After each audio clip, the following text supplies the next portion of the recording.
Um, Would Rotarians with guests and visiting Rotarians please come forward for introductions?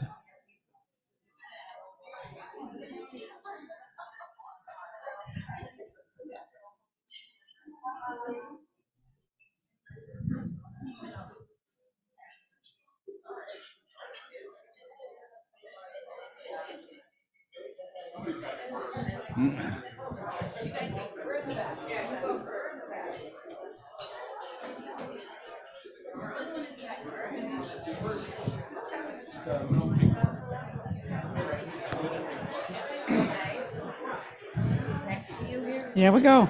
Like this? Yep. Okay. Oh, there's a picture. Good afternoon. I'm Marcia Hovey-Wright, and my guest today is Amy Campanella. She is our new Director of Public Defense. And she just came in April. She's a new neighbor of Susan Cloutier Crane. Yeah, did you know that? No, okay, now you do. Okay, she came from Cook County, where she was over 700 employees and represented how many thousand? About 120,000. 120,000 indigent people and juveniles. So we are very excited. She really wants to be a part of Rotary. She's very enthusiastic about everything. No.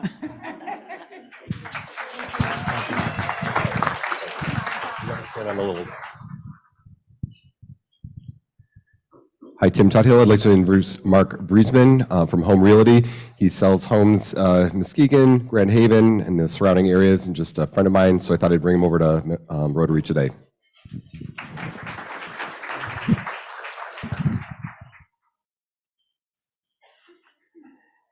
One of the pleasures of being membership council chair is you get to introduce really cool people. And so today it's my pleasure to introduce not a new Rotarian, but a Rotarian that has transferred just this week from the Whitehall Montague Club, and she's waving to all the people she already knows.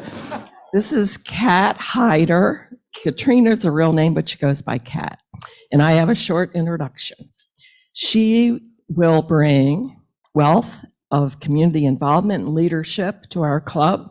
She currently serves on the boards of JCs of Greater Muskegon and BNI Pinnacle, and she's also involved in the Strong Towns of Muskegon. She's a dedicated coach at Reese Puffer, and she's passionate and empowering about boosting up the next generation.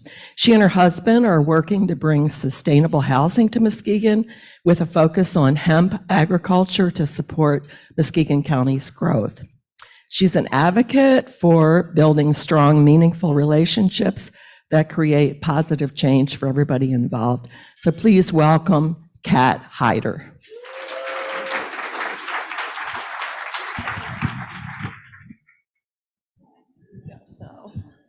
Let's see, you'll be able to see yourself right there. There we go. All right, Melissa Moore with Reed Muskegon, and when I'm not working at Reed Muskegon, I am a proud member of the Whitehall School Board. So when Marty couldn't be here today to introduce our guests, he asked me to stand in. So please help me welcome the Whitehall Vikings. And I will introduce Brett Westerlin, who is the principal of the high school, and then he can introduce the students he brought along. Hello, thanks for having us. I am proud to introduce two of our finest athletes, student athletes. They are involved in everything, and they are just great all-around kids. They are involved. You'll hear from them in a ton of things, and they represent Whitehall in a really good way, both in the classroom and on the court and on the golf course and everywhere else. So Brady and Sid, if you would tell us a little bit about yourself, that'd be great. All right, thank you guys. So college applications recently, can't remember my extracurriculars, but so inside of school, you can often see me participating in things such as NHS. I'm a class secretary, I'm a student council representative. I'm involved in Hope Squad and I'm a link leader as well. I'm also a part of Whitehall's first Rho Kappa National Social Studies Honor Society. just started this year. Sport-wise, I participate in varsity golf and tennis. I'm also involved in Quiz Bowl, and I'm also involved in Whitehall's very own Interact Through the Rotary as well. But so now, looking down career-wise, I would often like to say I want to go to a place like Michigan, go blue. But I think I'm more looking as of right now to doing some sort of medical career. I would love to do something such as cancer research, like oncology, even in nursing. But yeah, that's a little bit about myself.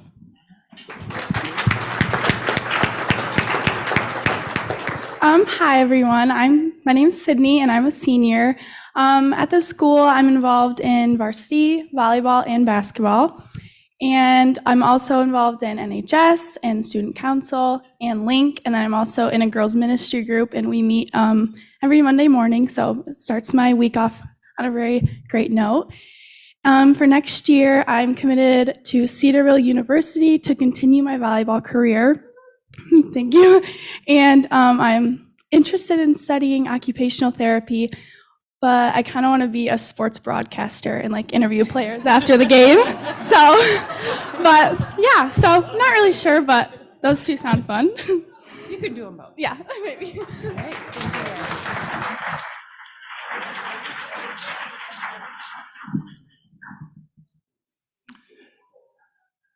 At this time, I will calling on Dave Alexander to introduce today's program.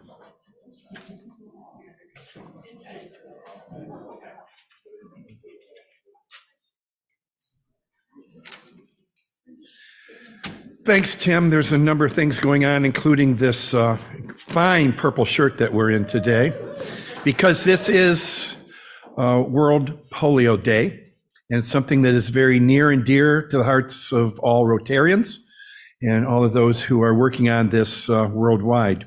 What is polio?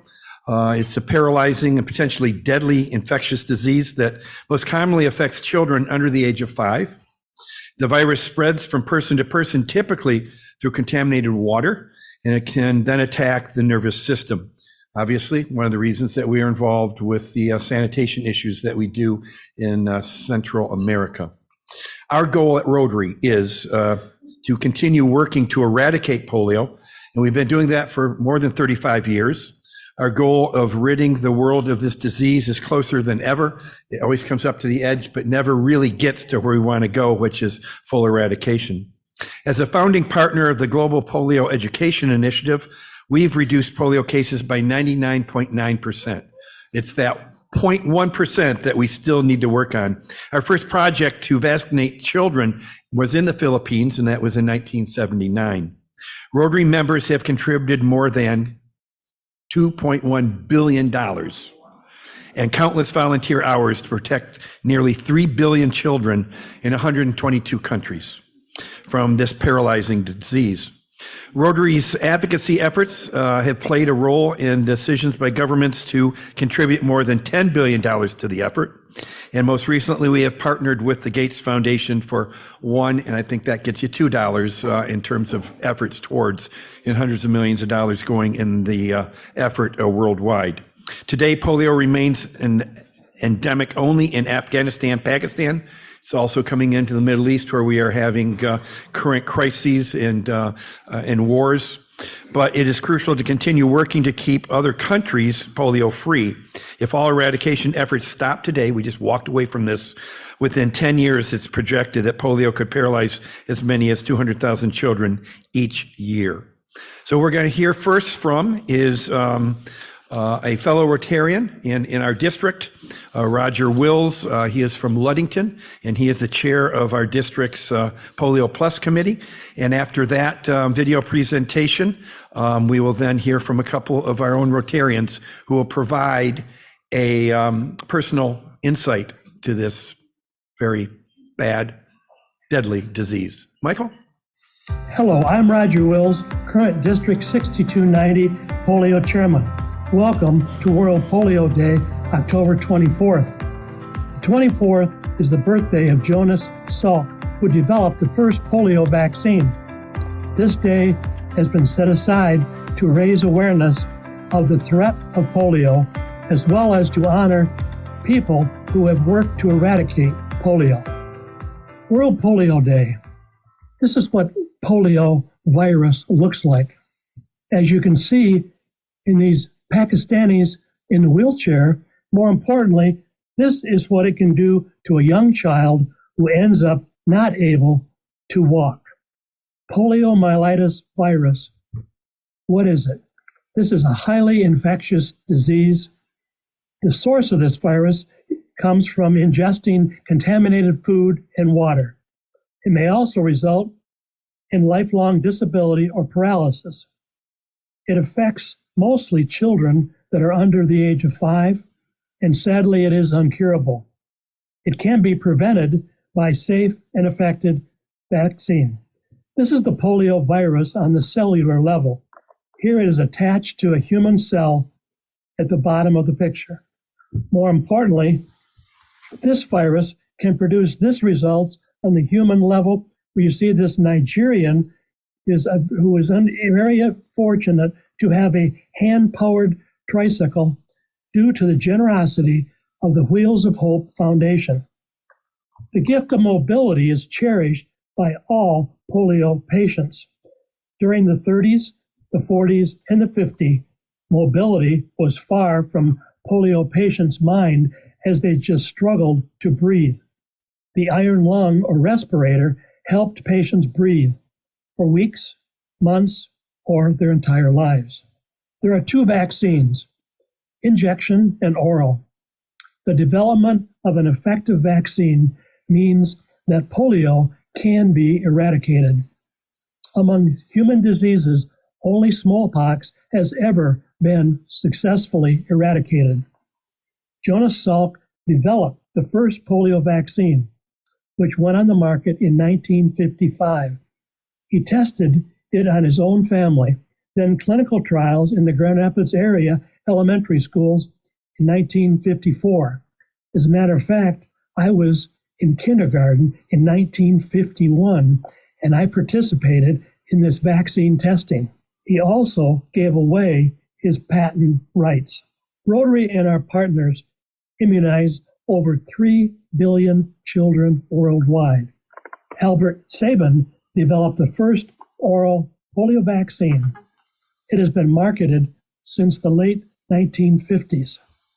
The Global Polio Eradication Initiative, GPEI for short, this includes some big organizations, and number one is us, Rotary, UNICEF, the U.S. Center for Disease Control, or CDC, World Health Organization, the Bill and Melinda Gates Foundation, governments of the world, even the Taliban in the last couple of years. On September 1, vaccination campaign took place in the Gaza Strip, concluding by vaccinating 640,000 children. A 10-month-old boy caught polio virus and has one paralyzed leg.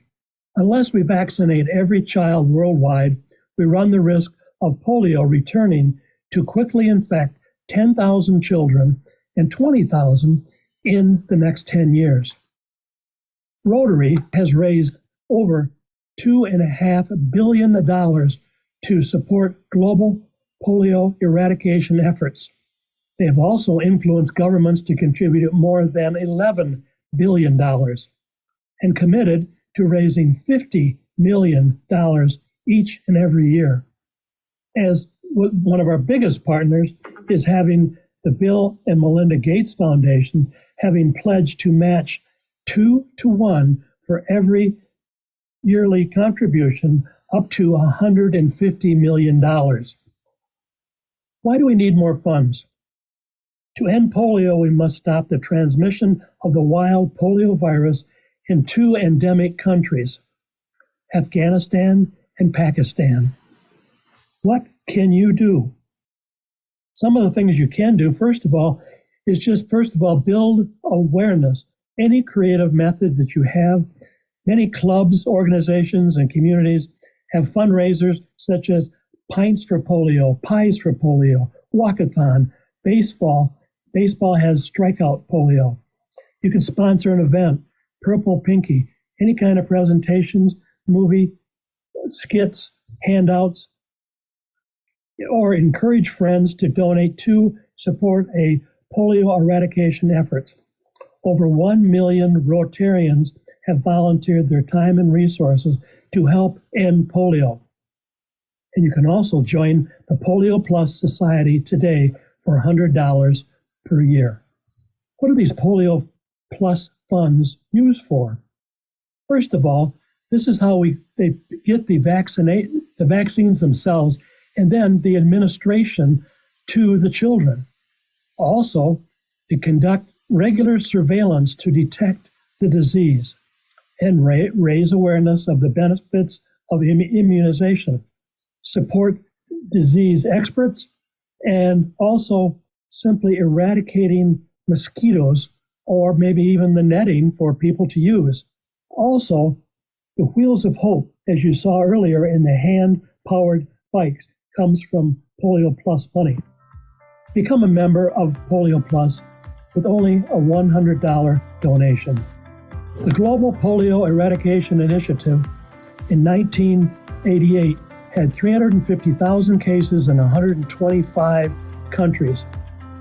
A few years later, in 2021, it was down to 6 cases. In 2022, 30 cases. In 2023, there were 12 cases in 2 endemic countries, Pakistan and Afghanistan.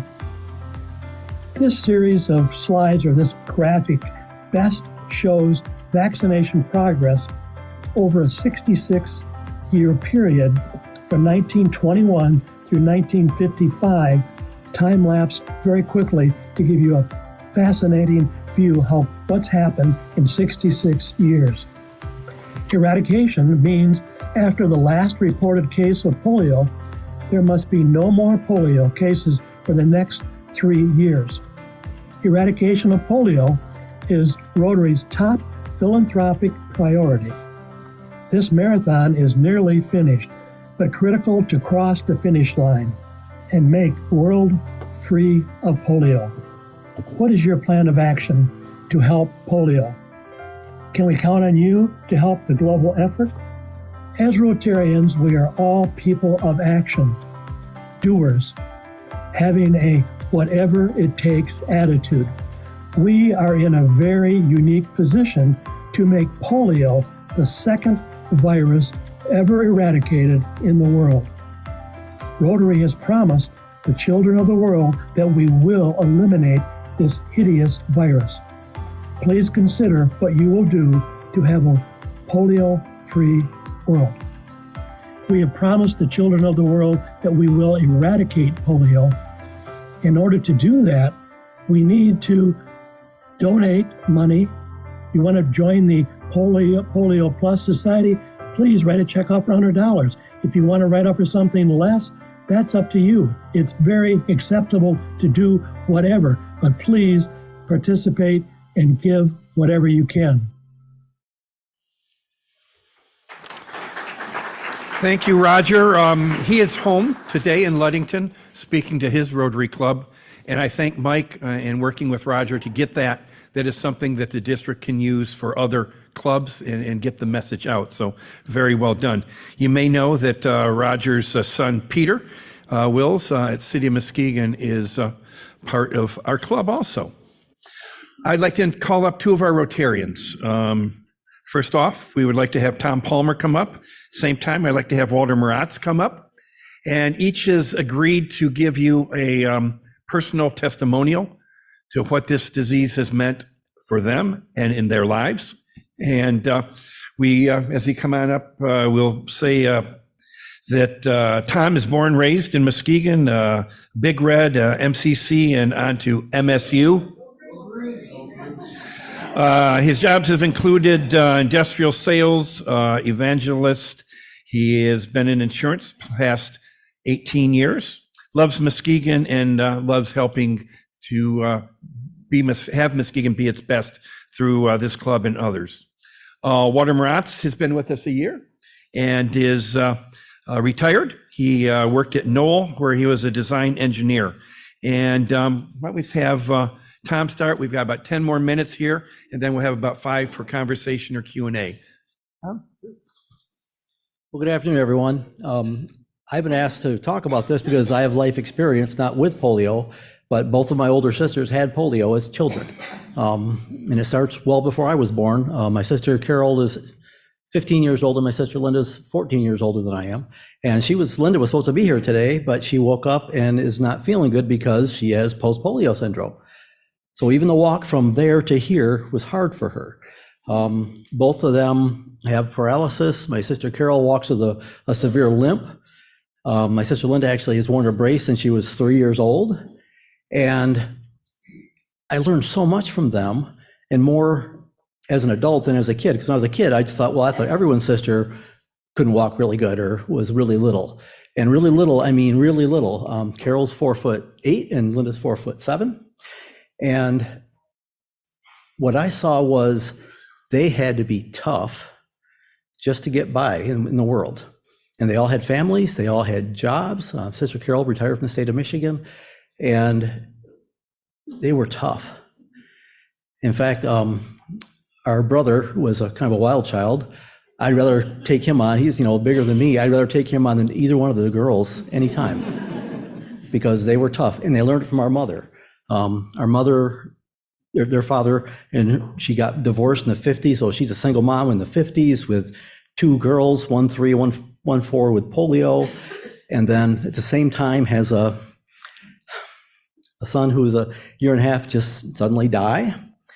And so we learned toughness from mom. And then my parents met and married, and I was a big surprise. Mom was 41 when I was born, so they didn't expect me, which I'm grateful for. But when our mother passed in '89, it was harder on them than it was me because she was their champion. She was tough.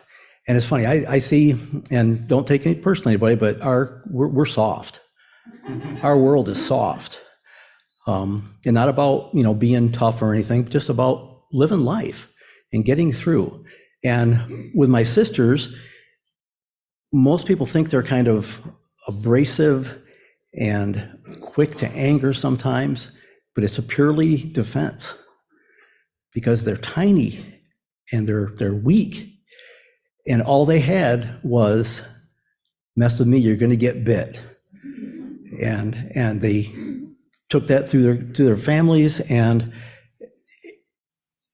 really, people like that are heroes in our world. Because so many of us, and we have a bad day and we think, oh man, what an awful day, I can't get through this. I sat through two days of insurance class the last 2 days. And half people there are just like, oh, this is awful. I'm like, no, this is great. We're inside, even though it was a nice day. And I learned that, it's not about you, it's about what you can do. And I saw that with my sisters. I'm getting there, okay. Our world isn't easy, but we have to make it harder on ourselves. As I said, my sisters, their whole lives, every day, I saw them walking, holding my one sister when she doesn't have her brace on. She has to hold her leg to keep it from folding up underneath her, and yet she gets up and takes care of business. She's still, she's 75. She's still gardening. Her husband just went into assisted living, and so she's doing all this other stuff she has to do. And she doesn't complain. And if they didn't have polio, I don't know who they'd be, because it changes everything. It changed who they were. And that's what we can do as a club in helping eradicate polio. So think about it. They're, here in America, born in one in the late 40s, one 1950, probably the pinnacle of our country's strength in the 50s into 60s, then, things got goofy. But they had all the advantages, even though they weren't, we're not a wealthy family or anything, mom, single mom, all that. But think about these poor kids that end up with polio in Afghanistan or Pakistan. And their folks are worried more about what are we going to have for supper. So what we can do is in our club is an amazing opportunity.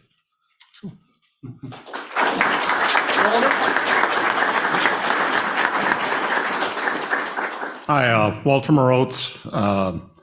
I was 1 year old when I contracted polio, and through my mother's strength, it took me 3 years before I was able to walk on my own. My first memory of having braces, I would have to wear them at night to keep my legs straight and my foot at 90 degrees, and steel, leather braces. Wake up in the morning and they would be off my legs, strapped still in place. My mother said, "How in the world did you get those off?" I don't know, Mom. I don't know. But throughout my life, I've had pain in my legs and my back from the polio. When I was in grade school, I happened to read a story about Glenn Cunningham, who was, as a child, had his legs burned and eventually became an Olympic distance runner athlete. And reading his story, he said, I just had to ignore the pain. So I took that to heart. I was in the Boy Scouts. We did a lot of hiking, always way in the back. Boys always yelling at me to hurry up, hurry up. After reading that and taking that to heart, the next year I kept up with them and eventually was way out in front, and they were telling me to slow up. But my mom's perseverance is what helped me to overcome the polio. She even came to me as an adult and asked if I hated her, which was the worst time in my life to hear that. Because she said I would have to put you in hot baths as hot as possible and you would be screaming. And I said, Mom, I don't remember that. And look at me, I'm walking, I can do things, I'm doing fantastic. So anyway, throughout my life, yeah, I've had a lot of pain because of polio, but I've learned to ignore it, put it in the back of my mind, keep going. I became a scuba diver and a master diver. I've done a lot of cycling. I've cycled across Ireland, Spain, Mallorca, Japan, and I am starting to feel the effects of post-polio syndrome. Polio actually affects the nerves connecting your muscles. And in my case, I'm guessing that my body created alternate nerve paths to allow my muscles to start working again. So, but they're starting, I'm guessing, they're starting to wear out. And that, I think, is what post-polio syndrome is about. So anyway, see if we have, thank you. Puts life in perspective, very much puts life into perspective. Anyone have any comments, reflections, questions? Let me, as we find one over here, Arn, purple. Polio Plus is symbolized by purple because of the purple pinky. And as they go into the various rural, urban villages, city centers, and there's children that or adults that need to have vaccinations, you get a purple on your pinky to let you know that you have had that, and that they will go on to the next house, the next family, the next child. So, Arn? Question, is there anyone here today who can elaborate on Grand Rapids' involvement in the eradication of polio? I picked up on that in the presentation, interesting, but first I've heard of that. Sorry. Yeah, go ahead.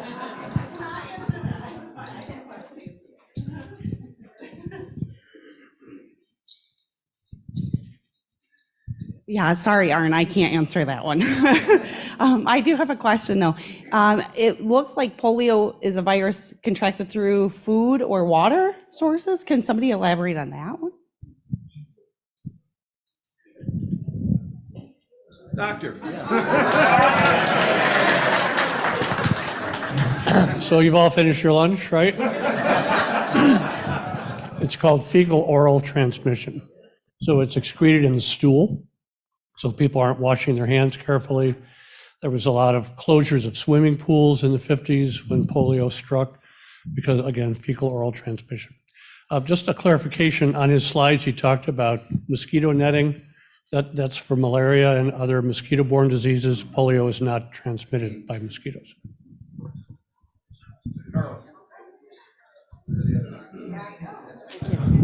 Well, oh, that's loud. I just have a quick comment. Tonight at Harvest Fest, all the volunteers will be wearing purple t-shirts, and the Rotaract Club will be having a polio awareness table there, and we will be taking donations for polio there tonight as well. So I just want to let you know.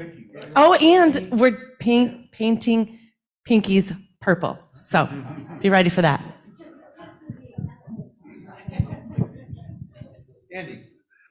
A comment. I wanted to thank both of you for sharing your personal stories. It was just a reminder to me that I don't remember who said this, but everyone is undergoing a struggle that we know nothing about. And so just a reminder to treat one another with grace, and thank you again.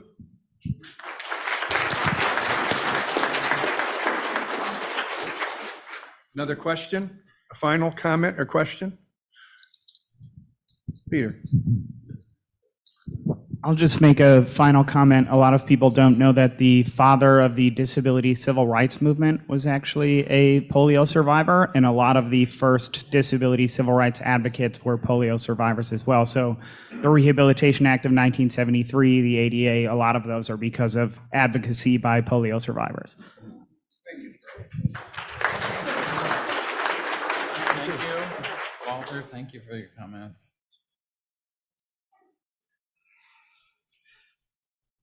Okay, we normally announce that our speakers on behalf, we provide an honorarium through Shelter Box, which is a disaster relief program that they're a separate organization that works in concert with Rotary International and its disaster relief activities.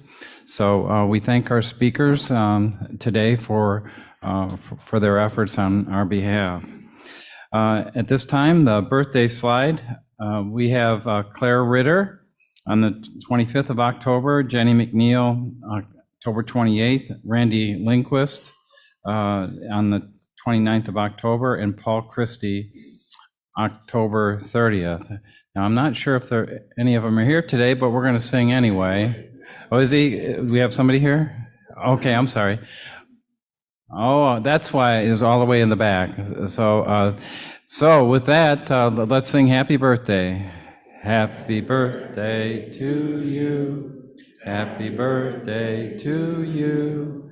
Happy birthday, happy birthday. Happy birthday to you. Your friendly weekly reminder, please contribute to our Caring Connection. For those that have had birthdays, haven't contributed yet, I will gladly receive your $10. Again, it goes to Caring Connection, which provides cards, flowers, and other things for our members. At this time, we're going to do our our weekly Rotarians in Action Spotlight. Today, we will be spotlighting Melissa Moore regarding Reed Muskegon. And Mike, you want to hit it? My name is Melissa Moore, and I am the Executive Director of Reed Muskegon. Reed Muskegon is a nonprofit organization that provides free literacy programming to all of Muskegon County for all ages, from birth. Really, our oldest learner is now in his 80s.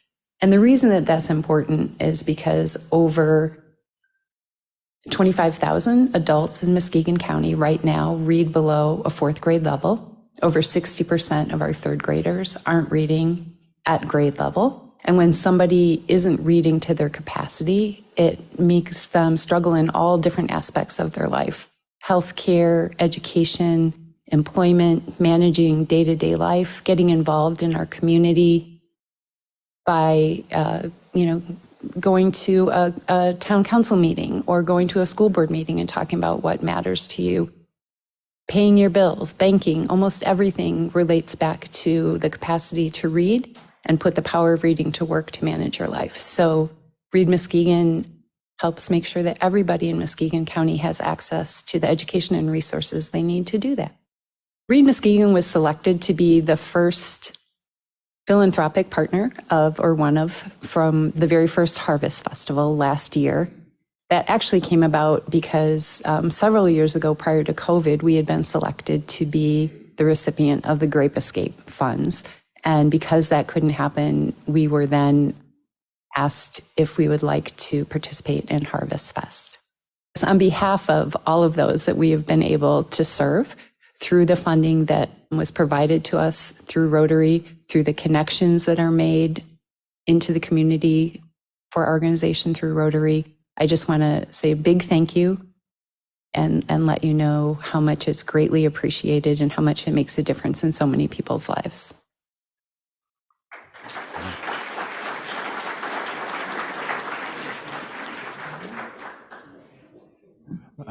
So just a reminder, yes, we did. That's where some of our funds go to as part of Harvest Fest and other fundraisers. And Reed Muskegon was one of the recipients of our fundraising activities. At this time, I call forward Meredith Smiley and Bob. Let's see, where is he? Skolnick? Bob Skolnick? Yeah.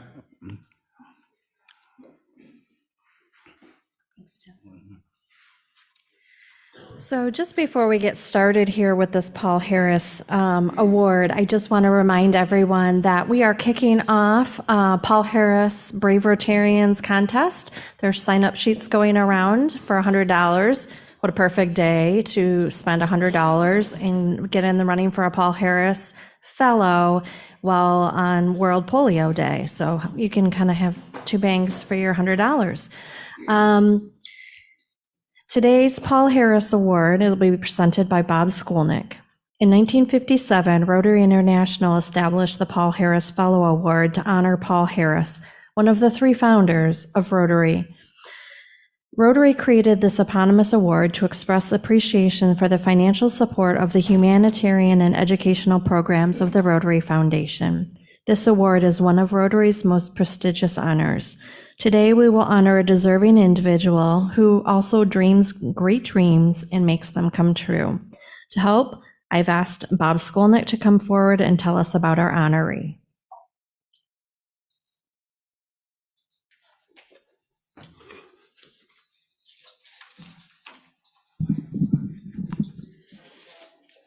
I'm incredibly pleased to be presenting a Paul Harris Fellow Award today. It's a double honor for me. First, because Rotarian Christy Nagengast, who had received the right to name a Paul Harris Fellow, asked me to do the formal presentation, so thank you, Christy. And second, because today's honoree is a very long-time friend, and normally I would try to hide the honoree's name and build suspense before announcing it, but that just won't be possible today. Today's Paul Harris awardee was born in Muskegon Heights and grew up on the corner of Baker and Hackley. I knew both of her parents, and once you hear about them, you'll see that their daughter followed in their footsteps as a community leader. Her parents were George and Mildred Washington. Her dad was the first African-American executive director for Goodwill when it was downtown, upstairs in one of the downtown buildings.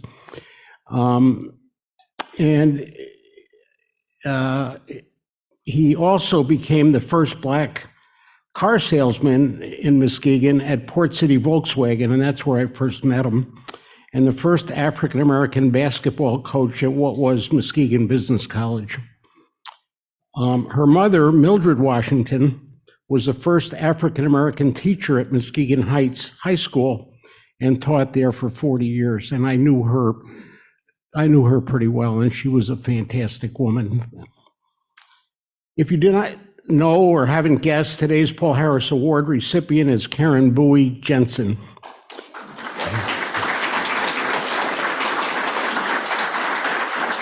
She has lived a tremendously blessed life and has accomplished a great deal in her life. She attended Muskegon Catholic Central, then graduated from Muskegon Community College, and ultimately graduated from Michigan State. Go Green. I didn't go there, my money went there though. With a degree in criminal justice. She is married to Dr. Larry Jenkins, and the love of her life, and has 3 sons, David, Aaron, and Joshua, and has 4 grandchildren. Karen was crowned Mrs. Michigan in 1999 and went on to become the 3rd runner-up in the Mrs. International pageant. She was also the first runner-up in the Mrs. America pageant in 2003. Karen has had a long career in public service. She worked for the state of Michigan as a juvenile probation officer, for the Department of Human Services as a children's protective officer, a bail review officer, a state probations officer, and then later as a human resource analyst. She was superintendent of the Waypoint Charter School. She was also elected to the City of Muskegon's City Commission, serving as vice mayor. She later successfully ran for Muskegon County Clerk, where she served from 2002 through 2009. She was defeated in the next election and changed directions and became a flight attendant for American Airlines for 11 years, commuting to Texas, now that's a commute, from Muskegon, and flew throughout the world. On May 1st, 2023, she was reappointed Muskegon County Clerk after a request because of the early retirement of Nancy Waters, the individual who had defeated Karen in that earlier election. And she was appointed by a unanimous vote of all the Muskegon County judges.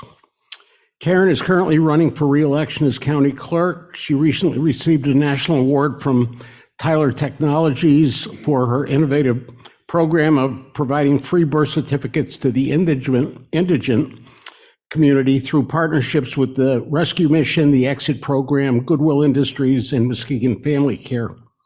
Karen was recognized by the Michigan Secretary of State for her county clerk's election office, providing a consolidated early voting site for Muskegon County, which saved the county over $1.4 million.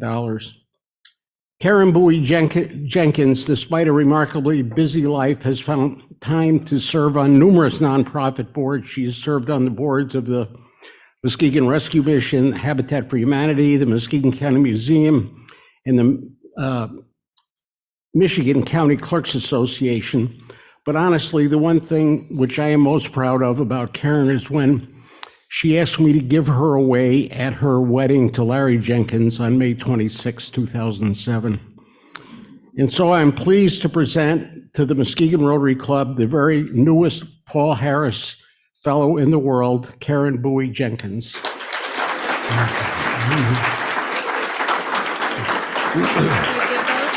Okay.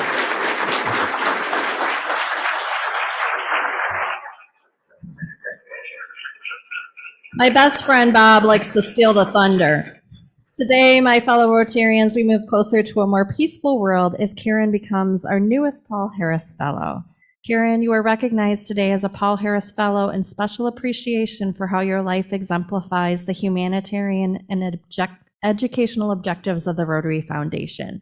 You were designated to receive this gift by Christy Nagengast. On behalf of the Rotary Foundation trustees, you will receive 3 emblems as a Paul Harris Fellow, a lapel pin, a medallion, and a certificate that states you have been named a Paul Harris Fellow in appreciation of tangible and significant assistance given for the furtherance of a better understanding and friendly relations between peoples of the world. Again, accept our sincere congratulations and appreciation for your commitment to our shared world understanding and peace goals. Rotarians and friends, once more, please recognize the newest Paul Harris Fellow in the world, Karen Bowie Jenkins.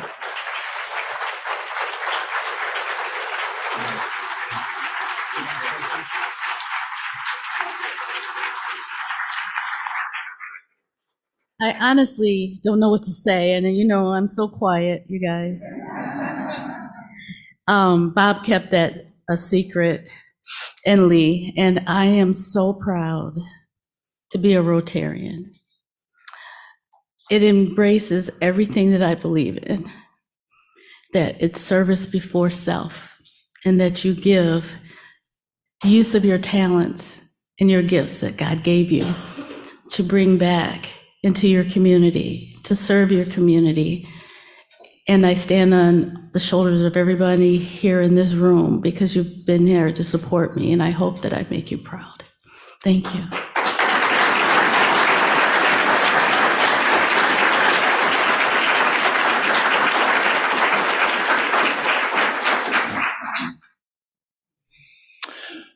Wow. If now's the time for announcements, for those of you that are going to be giving announcements, if you come forward, I appreciate that.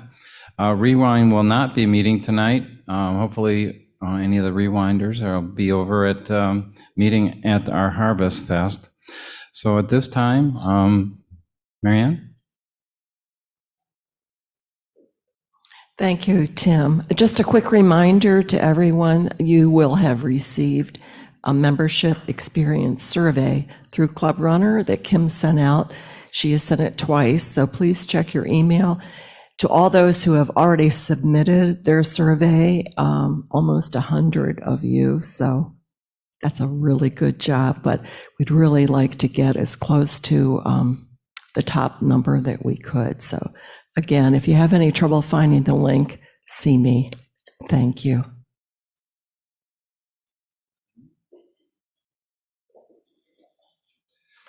Guess why I'm up here. But first, I did the survey yesterday. It didn't take very long at all.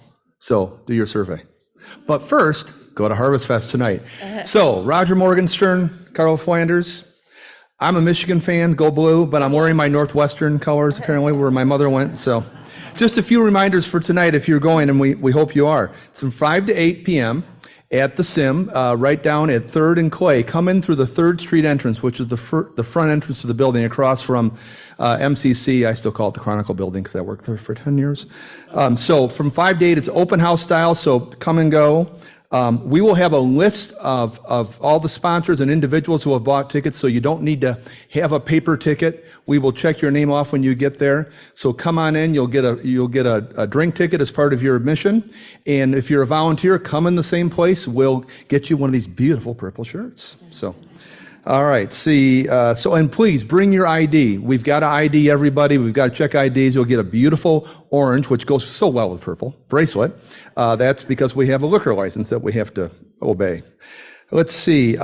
Reminder: you're going to get you'll get a signature Harvest Fest glass or a succulent plant, purple, for World Polio Day, provided by Barry's Greenhouses and Landscaping. We'll have a cash bar. We'll have 50-50 drawing. Lisa Tyler will be selling them, and we're going to keep her really busy to help raise money for that. And we've got a great silent auction. We have over 30 items in our silent auction, and a lot of them are experiences. I was joking with somebody, I don't need more stuff in my life, but I could really use Tiger tickets. Thank you, Christy, for donating those. So please check those out. A lot of good stuff.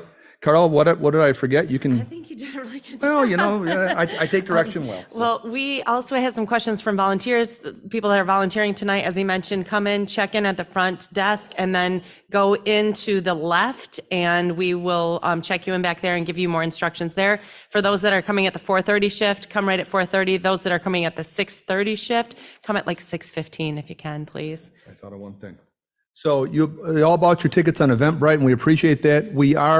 I've had a couple questions. We are going to sell tickets at the door. So let us know at the door if you haven't bought a ticket. We'll get them entered into our iPad Square, and we'll make that happen. So just in case you forgot to buy a ticket, we'll take your money tonight. So. And speaking of that, my last comment is this is a fundraiser. This is the biggest fundraiser of the year for Rotary, and it's also raising funds for the Culinary Institute Scholarship Fund. So please come with your pockets lined with some greenery, please, or your card. We will have card readers, silent auction, 50-50. We're going to have a pumpkin patch drawing, which includes a $100 gift card to Pints and Courts and a whole beautiful fall harvest display. So lots of things that you can put your funds towards, tons of food, signature drinks. You get a free drink ticket, a great time. And again, if you didn't get your ticket and you really meant to, or you didn't mean to, but now you want to go, come tonight and you can still go. Take care of it. Great, thank you.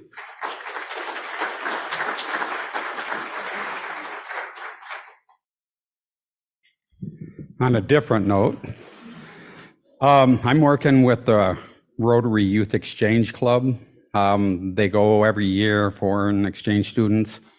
This year, it's an $8,000 expense for them. We had one of the students drop out recently because they can't afford it. So with the youth exchange program, we're putting on an auction. This will be our third one coming up soon. Our first one, we did $1,200. We had a check come in just the other day for another $519. We're going to be doing another auction in December. I'm hoping we can get donations for that. These students really can use the financial support. It's an expensive $8,000 to pay for this. You'll be seeing me again probably in another month asking for donations for this auction. Hopefully we'll see a better results next time. But we've got so far $1,700, not quite $1,800 for these youth exchange students to get. Thank you for your help.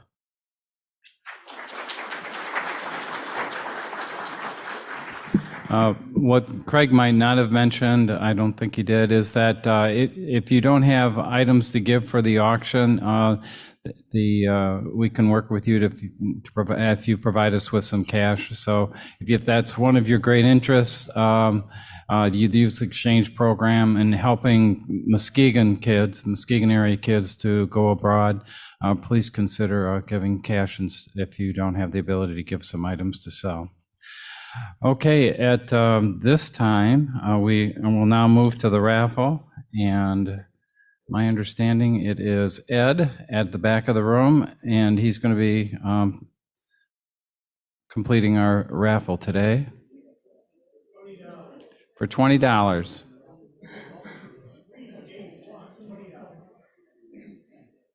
What was that again, Ed? 381.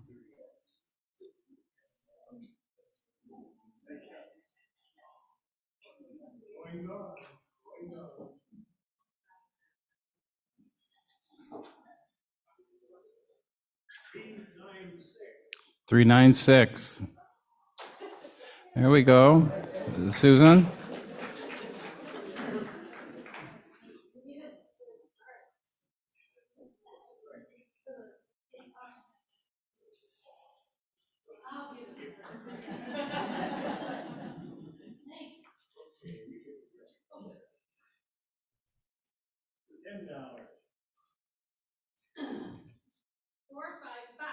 $455. There we go.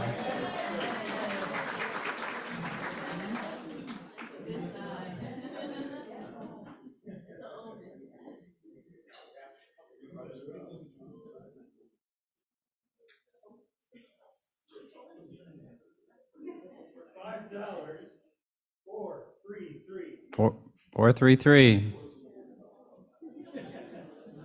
Back of the room. How appropriate, Walter.